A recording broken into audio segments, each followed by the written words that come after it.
Hi friends, 2 days before evening ஒரு right போனோம். அப்படியே பார்த்துட்டு வாங்க. எந்த இடம் தெரிஞ்சால் கமெண்ட் பண்ணுங்கள்.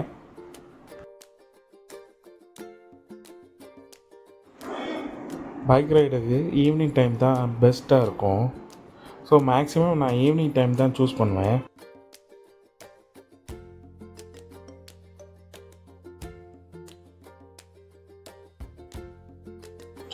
டென்ட்ரோஃபில் லவ்வர்ஸ்க்கு இந்த ரைடு கண்டிப்பாக பிடிக்கும்.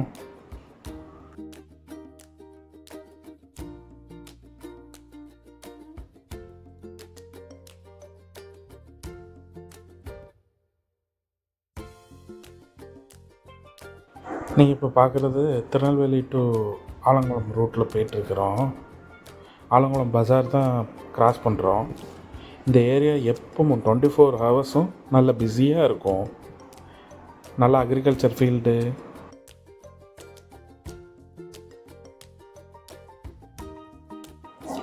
ஆலங்குளம் கிராஸ் பண்ணி ஒரு 5 to 6 கிலோமீட்டர்ஸ்க்கு அப்புறம் வால் நாக்கிங் சவுண்ட் வந்துச்சு. அதனால் கொஞ்சம் டைமிங் அட்ஜஸ்ட் பண்ண வேண்டியது இருந்துச்சு. அதனால் ஒரு ஸ்பார்க் ப்ளக்கை கழட்டி ஸ்பேர் ப்ளக் வேறு வச்சுருந்தேன்.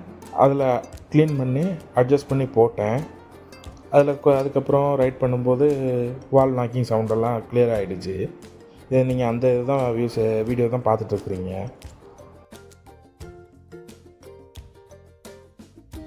ஸ்பார்க் ப்ளக் கேப்பை அட்ஜஸ்ட் பண்ணுறதுனால நமக்கு கொஞ்சம் டைமிங், ரைடிங் எல்லாமே கொஞ்சம் நல்லா இருக்கும். அதை கரெக்டாக வைக்கணும். அதை வைக்கிற கேப்பை மெயின்டைன் பண்ணுற இதில் நமக்கு ரைடிங் நல்லாயிருக்கும்.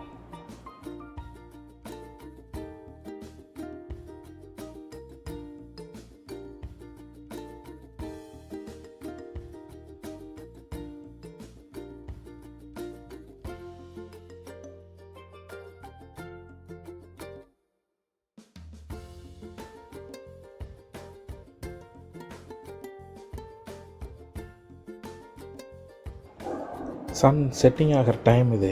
இந்த டைமில் நம்ம ரைட் பண்ணுறது ரொம்ப ப்ளசண்ட்டாக இருக்கும். அப்படியே வானத்தையும் அந்த கிராஸ் ஃபீல்டையும் எல்லாம் பாருங்கள். ரொம்ப மைண்டுக்கு ரொம்ப ரிலாக்ஸாக இருக்கும்.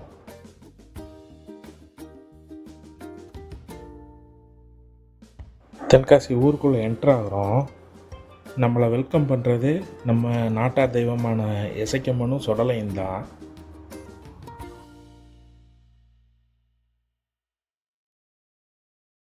இந்த பிளேஸை கிராஸ் பண்ணாலே கிளைமேட் சேஞ்ச் ஆகிரும்.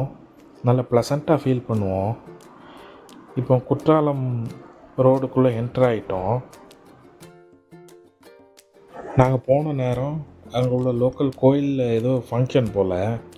நல்லா லைட்டிங் எல்லாம் அரேஞ்ச்மெண்ட்லாம் ரொம்ப நல்லா இருந்தது. 2 பக்கம் நல்ல க்ரௌடடாக இருந்துச்சு.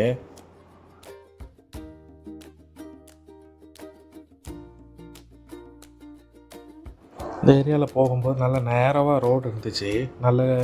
நல்லா இருந்தது அந்த ரோட்டில் ரைட் பண்ணும்போது.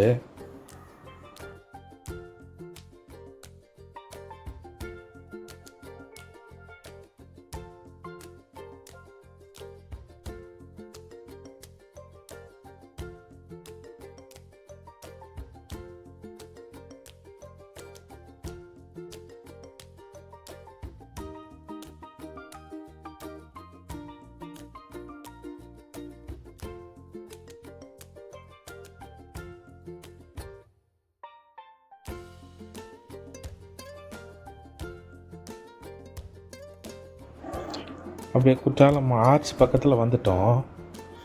இங்கேருந்து கொஞ்சம் தூரத்தில் ஒரு ஃப்ரூட் ஸ்டால் இருந்துச்சு.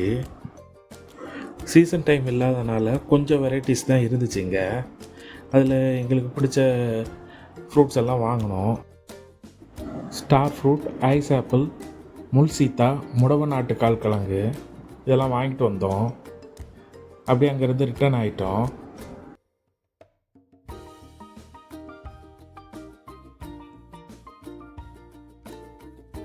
அங்கேருந்து ரிட்டர்னில் வரும்போது தென்காசி ஆனந்தபவன் ஹோட்டலில் நைட் டின்னர் சாப்பிட்டோம்.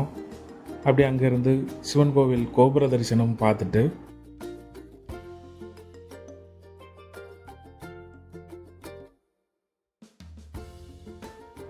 நைட் டைமில் அந்த கோபுரத்தை பார்க்க ரொம்பவே அழகாக இருந்துச்சு.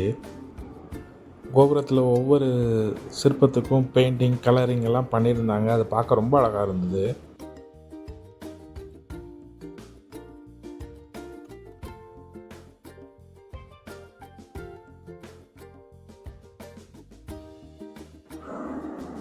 Back to Tirunelveli. தென்காசி ரோட்டில் இருந்து அப்படியே திருநெல்வேலி ரூட்டில் ஜாயின் பண்ணிவிட்டு நைட்டு ரைடு என்ஜாய் பண்ணி அப்படியே வீட்டுக்கு வந்துட்டோம்.